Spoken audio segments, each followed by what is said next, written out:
Wherever you go, whatever you do, throw a little at it. Omax, Vest and Briefs. திருநங்கைகள் உரிமைகள் பாதுகாப்பு திருத்த மசோதா மக்களவையில் குரல் வாக்கெடுப்பு மூலம் நிறைவேற்றப்பட்டது. திருநங்கையர் உரிமைகள் பாதுகாப்பு திருத்த மசோதாவை சமூக நீதி மற்றும் அதிகாரமளித்தல் துறை அமைச்சர் டாக்டர் வீரேந்திரகுமார் மக்களவையில் தாக்கல் செய்தார். அதில் 2019ஆம் ஆண்டின் அமல்படுத்தப்பட்ட திருநங்கையர் உரிமைகள் பாதுகாப்பு சட்டத்தில் திருத்தம் கொண்டு வந்துள்ளதாக தெரிவித்தார்.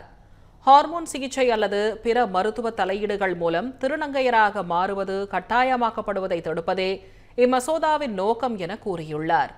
ஒருவர் தன்னை ஒரு திருநங்கையராக அங்கீகரிக்கும் அடையாள சான்றிதழை பெறுவதற்காக மாவட்ட நீதிபதியிடம் விண்ணப்பிக்க வேண்டும் என்றும், நியமிக்கப்பட்ட ஒரு மருத்துவ வாரியத்தின் பரிந்துரையை பரிசீலித்த பின்னரே மாவட்ட நீதிபதி சான்றிதழை வழங்குவார் எனவும் குறிப்பிட்டுள்ளார்.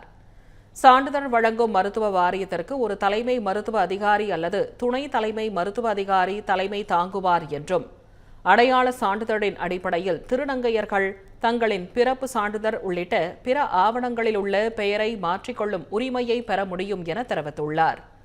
மேலும் பிரதமர் மோடி தலைமையிலான அரசின் முயற்சியால் திருநங்கையர் சமூகத்திற்கு அதிகாரம் அளிப்பதற்கான திருத்தங்கள் கொண்டுவரப்பட்டுள்ளதாக மத்திய அமைச்சர் வீரேந்திரகுமார் கூறியுள்ளார்.